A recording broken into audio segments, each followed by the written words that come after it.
Welcome back. Welcome back. This is the People's Voice.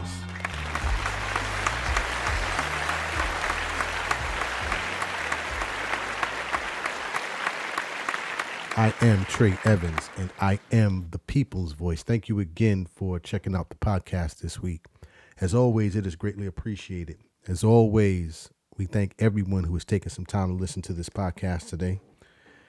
We do understand that you could be utilizing your time to do something else, so we appreciate you spending that time equity with us. As always, if this information is valuable and you find it to be enlightening and worth sharing, we ask that you subscribe to the podcast and turn on notifications. That way you'll be notified when each episode is released. We put out a new episode each and every Friday, which is heard on all podcast platforms. And then we put a video out on YouTube every Wednesday as well for those who would like to watch the podcast. But in any event, we say welcome and welcome to the People's Voice podcast.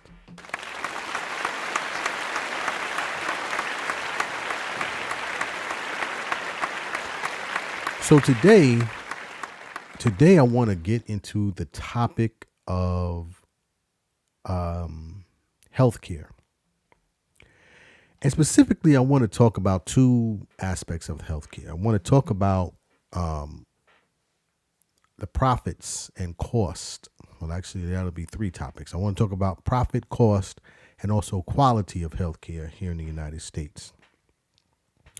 And I want to talk about that because I came across a study that was done by the Commonwealth Fund. The Commonwealth Fund, yes. They did a study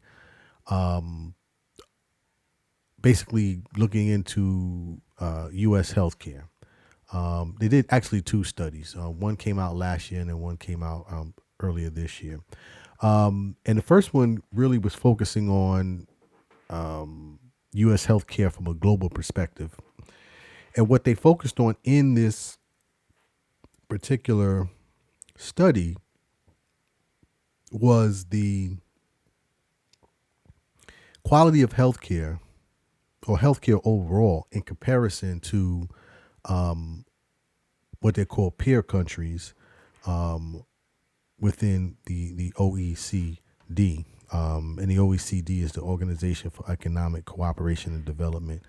But these countries are basically listed as the countries that are, I guess, most affluent or have, the most structured systems in place, things of that nature.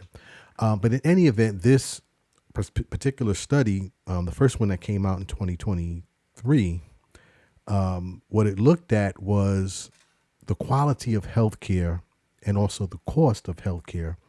Well, I should say it really focused on the cost of healthcare in the United States in comparison to other countries. And they pointed out many different findings regarding what the healthcare looks like in comparison to other countries.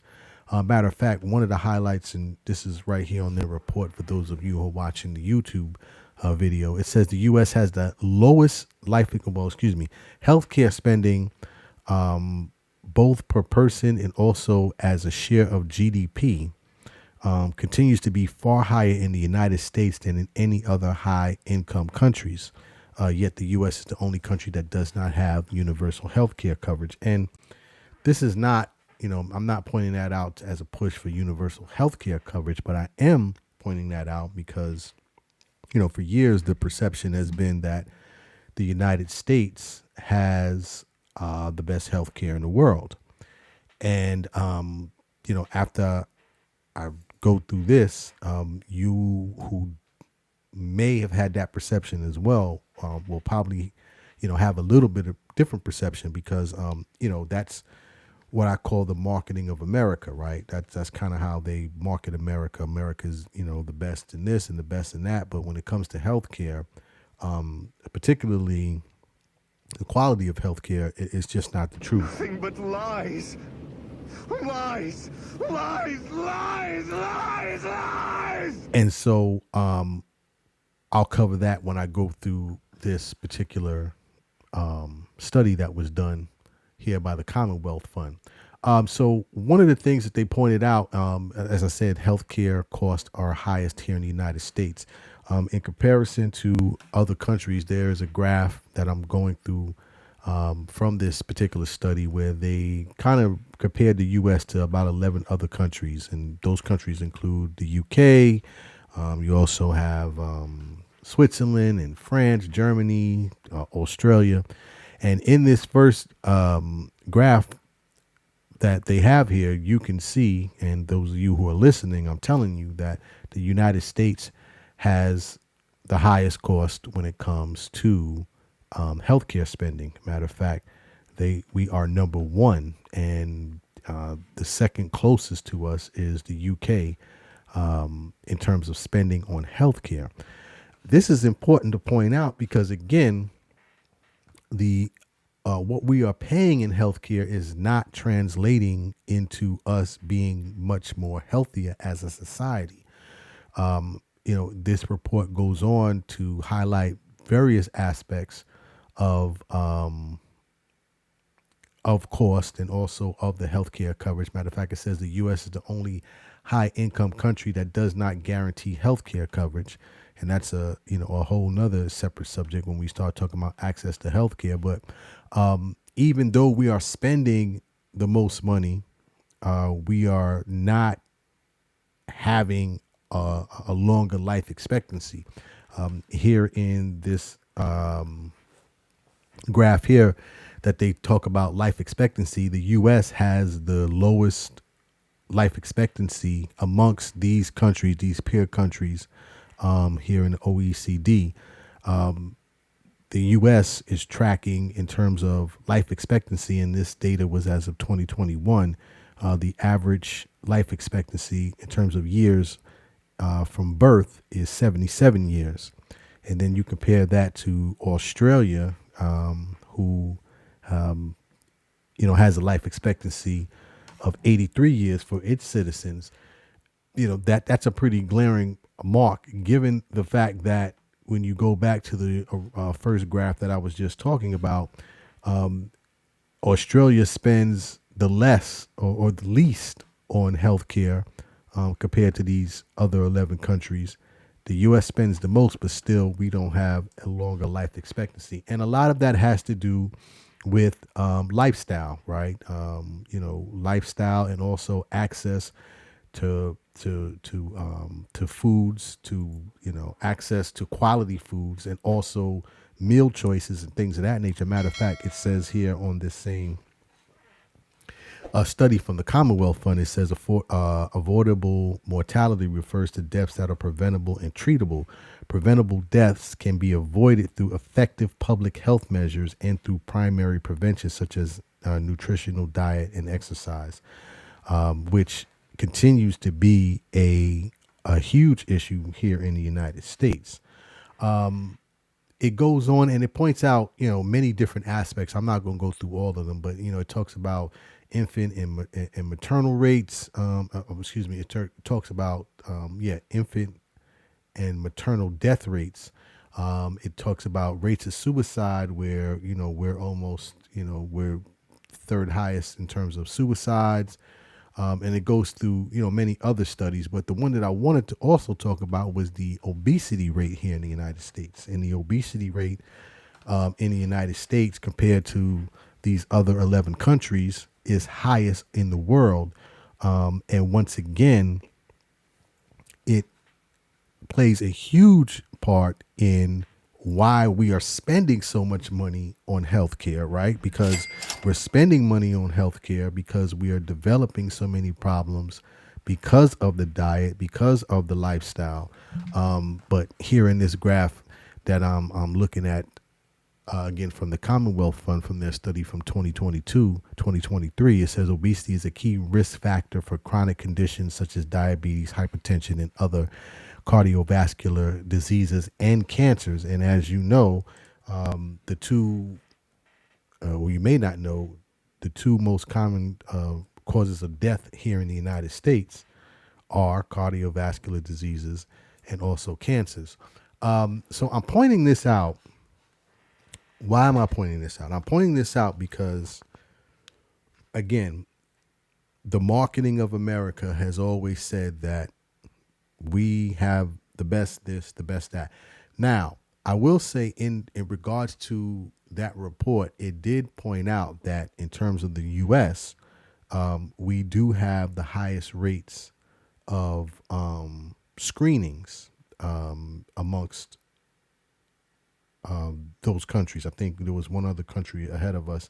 I think I was Sweden or the Netherlands. So in terms of screening for diseases such as breast cancers and other chronic diseases, we have great screening processes and systems in place. But the problem is that once those occur, there's not often a push, and this is opinion, this is often not a push for cure. It's more about just treating the symptoms once they're discovered, instead of curing them, permanently. Now, I know, people are listening and say, well, breast screening for breast cancer and also colon cancer and prostate cancer, do lead to treatments that can permanently cure those things, and I do understand that. But a lot of times, that is not the case with many other chronic diseases, where they, especially when you start talking about obesity, many doctors and health facilities will recommend drugs to you instead of talking about lifestyle changes or promoting changes in diet as well. But to move on, the reason I'm talking about this is because we're spending all of this money. Where is it going? Right? Because that's what we want to know. Where is this money going? Well, oftentimes this money is going into the pockets of, many of these organizations that are within the what's called the medical industrial complex. And the medical industrial complex is basically similar to the prison industrial complex, which I've talked about as well. The prison industrial complex is basically a collection of companies that make money off of prisoners, right? Whether that's selling books or medical services or food services, telephones, you name it.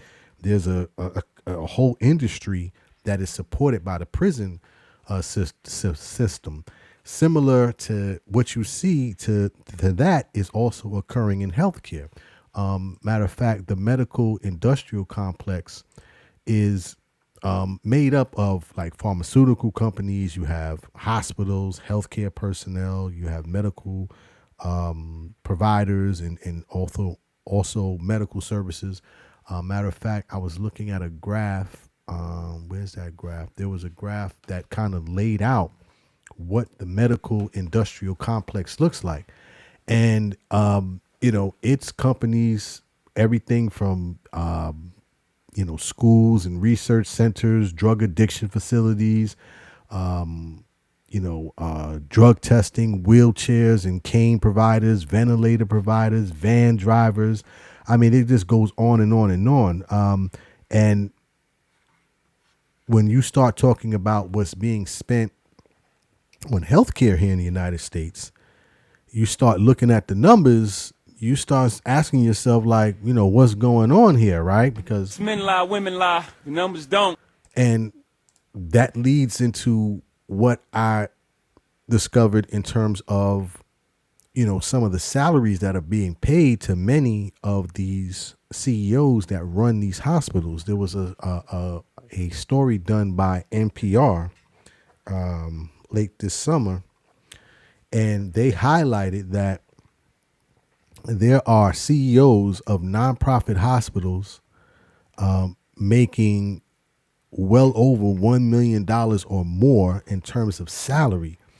And somebody might hear that and go, well, what's the problem with that? Well, first of all, here in the United States, there's over 6,000 hospitals here in the United States, and this is according to the American Hospital Association. But out of those 6,000 hospitals, almost 50% of those hospitals are not for profit hospitals. Now, you have not for profit hospitals with CEOs making well over $1 million.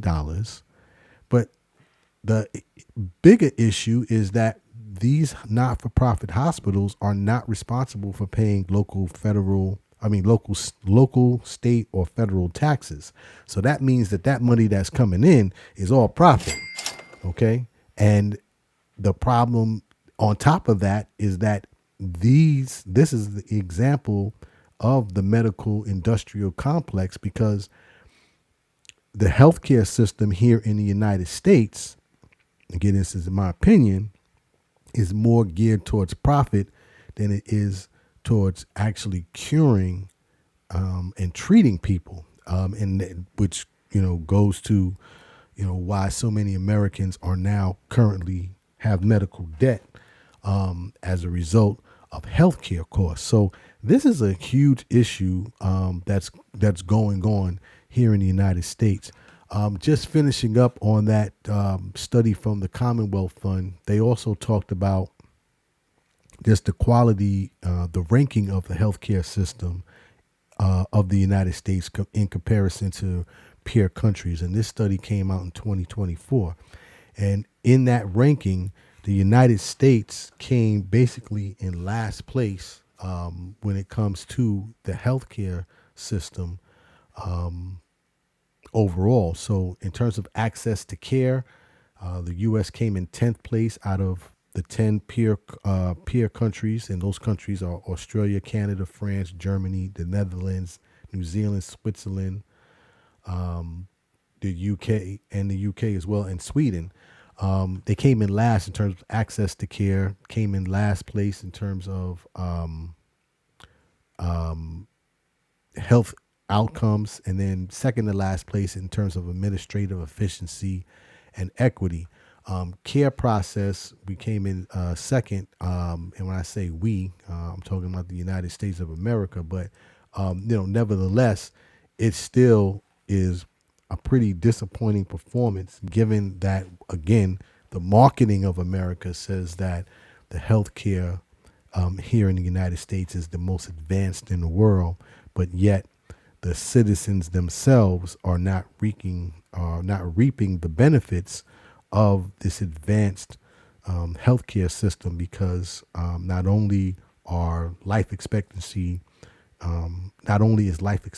much shorter here in the United States, but oftentimes the citizens themselves are dealing with chronic diseases and sickness that only amounts to more money being paid into a system that is not delivering on its marketing promises, which is disturbing to say the least. So in terms of recommendations,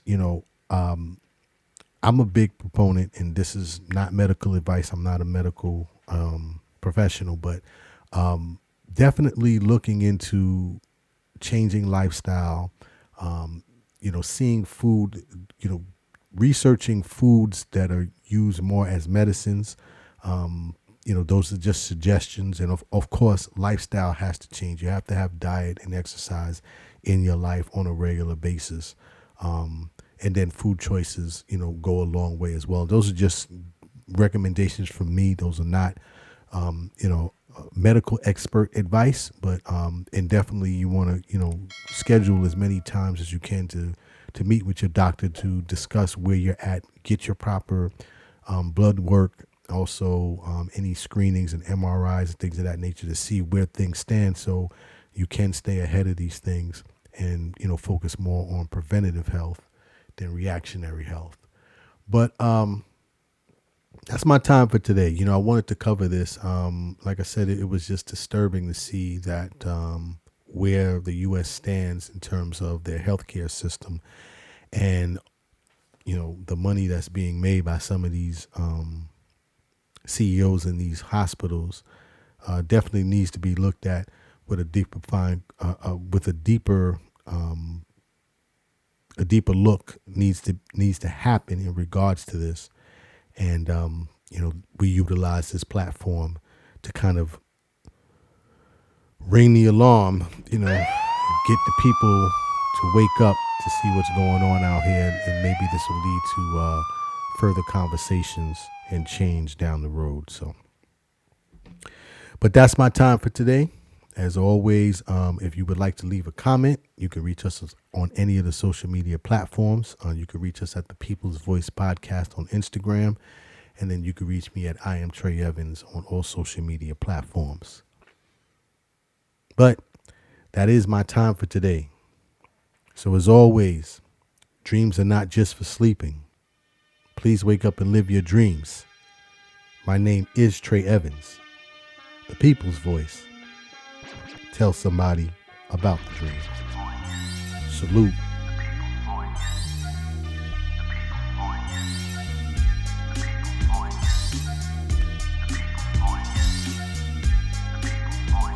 I am